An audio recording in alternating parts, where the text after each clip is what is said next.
Welcome back. You're watching World DNA, and we have with us Professor Giorgio Kefiro. He's a professor at the Georgetown University and CEO, Gulf State Analytics. Now, Professor, as you were just discussing that U.S. is hinting at this de-escalatory rhetoric, which it is now adopted, but we also understand that simultaneously, Israel is not... Israel is continuing with its operations in Iran with little perceived restraint. Now, how do you assess this structural contradiction playing out, from where we stand at this moment?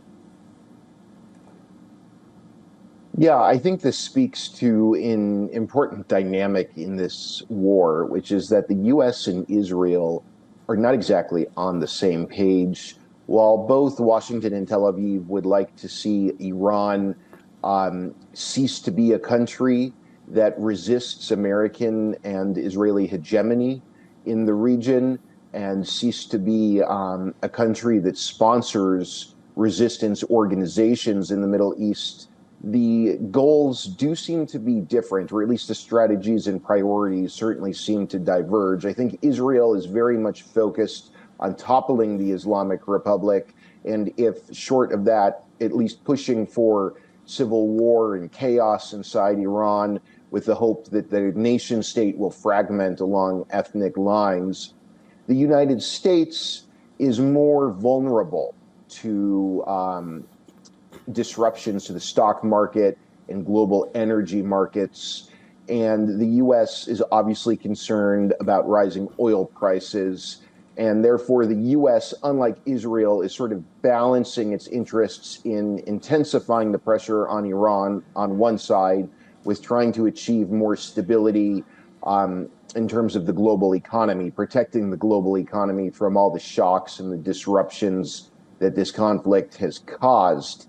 Now, what this means going forward is that the Trump administration will have to make some decisions about the extent to which it wants to rein in Israel. Given all the leverage that Washington has over Israel, Trump could basically, in other words, tell Netanyahu that Israel needs to stop doing certain things, needs to show some restraint.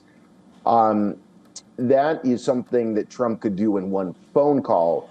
The question as to whether or not he would do that comes down to politics, and it remains to be seen the extent to which Trump chooses to use America's leverage to rein in Israel. But I have to assume that if we get to a point where the Trump administration is very serious about de-escalation, we will see the White House use its leverage in this capacity.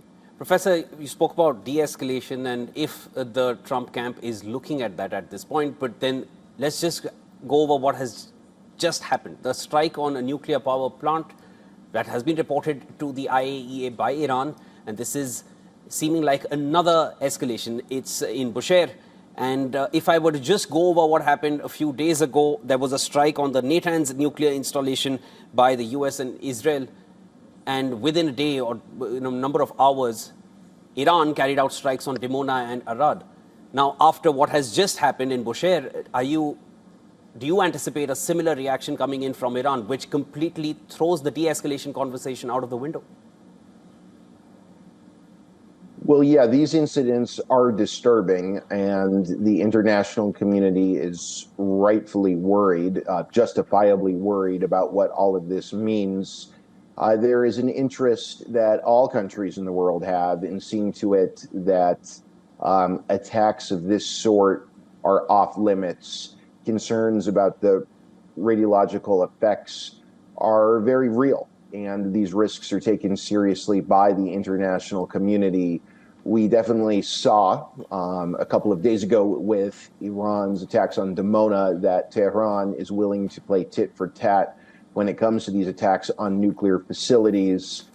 And this is one of the reasons why de-escalation is very important right now. I certainly hope that people around Trump are talking to him about these very serious risks to human and environmental security in the Gulf and in the Middle East at large. These risks are definitely ones that should make everyone involved in this conflict very determined to achieve some sort of a de-escalation as quickly as possible. Absolutely. And Professor Kefiro, we also understand that now US has made this claim that it has received a significant present from the new leadership of Iran. And Trump said that the gift is related to oil and gas and it's worth a lot of money. Now we're getting a lot of claims and counterclaims come in. And there's a lot of foreground diplomacy as well. How do you read this in context to what we just discussed? There were strikes which were reported, and this is happening again in the 5 days which were kept aside for, when, of course, a temporary ceasefire of sorts. How do you see this panning out from here, and what is the veracity of these claims that are coming in from the White House?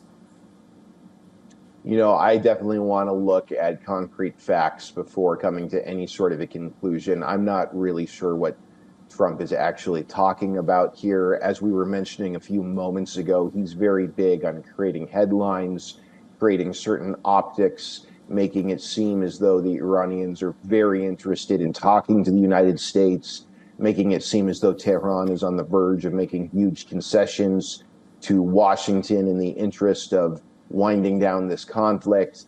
On Iran's side, there is a total denial that any of this is taking place.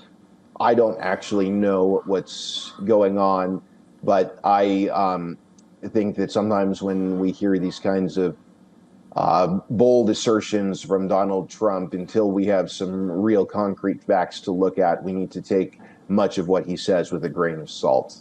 Professor Kefiro, thanks so much for making time for us. There will be more to discuss. I look forward to speaking with you again. Pleasure is all mine. Thank you both.